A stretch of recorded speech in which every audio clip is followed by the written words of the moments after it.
tout d'abord, au début de notre entretien, vous remercier de votre décision de participer à la manifestation commémorant le 80e anniversaire de la Grande Guerre patriotique. Je me souviens de notre entretien constructif de 2023, lorsque vous vous êtes rendu dans notre pays pour participer au sommet russo-africain de Saint-Pétersbourg. Cette visite en Russie, lors du 80e anniversaire, reflète le caractère amical de nos relations. Je rappelle également la contribution dans la défaite de l'Allemagne nazie et de ses satellites. Plus de 30 000 habitants du Burkina Faso ont fait partie de la coalition anti-Hitler qui se sont battus aux côtés de la France auprès de Charles de Gaulle, du légendaire Charles de Gaulle. Aujourd'hui, ce qui nous unit, c'est la lutte contre l'extrémisme et le terrorisme. Il s'agit de restaurer l'ordre constitutionnel face à des groupes radicaux dans certaines régions du Burkina Faso. Au cours des 2 dernières années, nous avons fait des progrès importants dans le cadre de notre collaboration dans divers domaines. Fin 2023, après plus de 30 ans d'interruption, l'ambassade de Russie à Ouagadougou a été ouverte. J'aimerais dire que nos échanges sont encore modestes, mais ils augmentent et c'est une tendance encourageante que nous souhaitons voir se poursuivre. Il s'agit de travailler au renforcement de nos relations économiques et d'échanges commerciaux. Je mentionnerai ce qui a été fait en octobre 2024 au cours des journées économiques du Burkina Faso en Russie. Une délégation a été accueillie avec le Premier ministre. Nous avons créé une commission intergouvernementale et à la fin de l'année dernière, nous avons créé aussi un groupe de travail. Nous allons continuer à aider votre pays dans la préparation et la formation de nouveaux cadres en 2024 et 2025. Le quota des bourses russes pour les citoyens du Burkina Faso va être multiplié par 2. 27 étudiants seront accueillis, 27 étudiants supplémentaires sur le compte du budget fédéral. S'agissant des relations culturelles, à Ouagadougou, nous avons ouvert en 2024 la maison russe où est enseigné le russe. Nous avons aussi un potentiel de coopération en matière de santé. Le 24 et le 25 avril, Madame Popov s'est rendue à Ouagadougou. Elle s'occupe des conditions et de développement de laboratoires scientifiques à Ouagadougou. Nous souhaitons poursuivre ces efforts. L'année dernière, nous avons livré 25 tonnes de blé et nous souhaitons livrer d'autres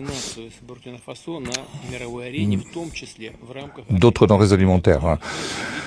Nous enregistrons également une coordination de nos efforts sur la scène internationale avec le Burkina Faso. Nous avons également tenu des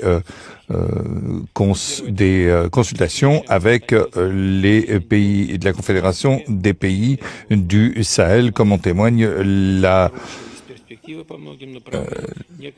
l'événement qui s'est déroulé en avril de cette année à Moscou. Je vous remercie de votre attention.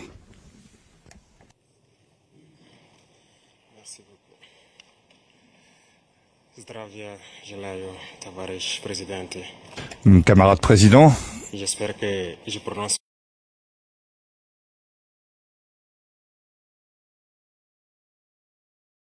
bien.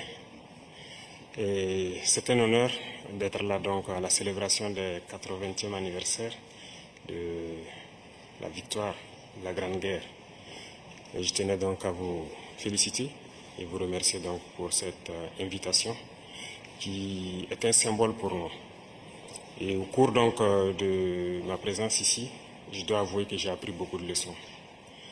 Cette séance que j'ai pu assister avant le dîner la veille, la séance culturelle, m'a fait comprendre que l'histoire et la culture sont le socle pour bâtir une armée forte et résiliente. Nous avons pu voir ensemble tous les sacrifices que le peuple soviétique a consentis pour que nous soyons dans un monde libre aujourd'hui. Et nous tenons donc à vous dire merci pour cette invitation, parce que ce sont des moments qui nous ont permis aussi de réfléchir à notre situation et de penser à de nouvelles perspectives. Et sur ce, je pense que les obstacles que nous avons aujourd'hui devant nous ne doivent pas nous arrêter. Et les obstacles sont une bonne chose en quelque sorte que nous devons surmonter. La preuve, je pense qu'avec toutes les sanctions contre la Russie depuis un certain temps, la Russie arrive à développer un mécanisme interne qui lui place donc au devant de la scène internationale. Et nous prenons bonne note de ces leçons que nous avons donc apprises ici.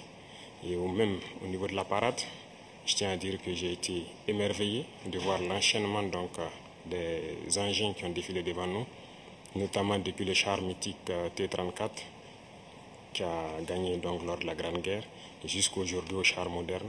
Combien donc l'armée russe s'est modernisée, combien la technologie donc a participé à renforcer cette armée. Et dans ce cadre, nous souhaitons que la coopération que nous avons puisse se renforcer de façon exponentielle. Je vous remercie déjà pour tout ce qui est fait pour nous, notamment ces bourses d'études qui sont octroyées au Burkina et qui vont s'accroître. Et ce matin, j'ai visité donc l'université de chimie et je disais que le volet sur lequel nous allons axer après la défense et la sécurité, c'est le volet de l'éducation. C'est ce volet qui nous intéresse le plus, notamment les sciences. Il faut que la Russie puisse nous aider à former notre jeunesse, notamment dans le domaine des sciences, pour que nous puissions développer chez nous la machinerie, en gros. Que ce soit la machinerie qui va avec l'armée ou la machinerie qui va avec l'industrie. Parce que c'est à ce seul prix que nous pourrons nous développer au sein de l'Afrique. La guerre qui nous est imposée aujourd'hui, nous pensons que ce n'est qu'une manifestation aussi du nazisme. Parce que le terrorisme qui est là aujourd'hui n'est pas du terrorisme, c'est de l'impérialisme. Ce sont nos terres qui intéressent ceux qui nous combattent. Et donc, finir avec cette guerre, avoir une armée forte et lancer le développement de notre patrie, telle est l'essence donc de notre combat. Et nous comptons sur vous pour surtout former nos cadres. Parce que la coopération, telle qu'on le dit, très souvent en Afrique, on aime avoir beaucoup de demandes. Nous savons que vous êtes dans une opération militaire spéciale. Nous comprenons tous les défis qu'il y a. Et le lendemain, qui est incertain pour le monde entier, nous pouvons comprendre ça. Donc nous ne serons pas là peut-être à demander beaucoup de choses, à demander de l'aide ou quoi que ce soit. Mais l'aide que vous pouvez nous octroyer, c'est surtout ce transfert de connaissances que nous voulons. Et donc nous souhaitons avoir plus de bourses et voir dans quelle perspective nous pouvons nous-mêmes donner des bourses à nos étudiants pour étudier ici. Et dans un troisième temps, comment est-ce que les universités ici peuvent se dupliquer au Burkina Faso, notamment celles que j'ai visitées. Et aussi, il y a beaucoup d'autres universités dans le domaine des sciences. Comment on peut les dupliquer au Burkina Faso avec tous les laboratoires nécessaires qu'il faut pour former de manière pratique nos jeunes et que nous puissions être donc au cœur de notre propre développement.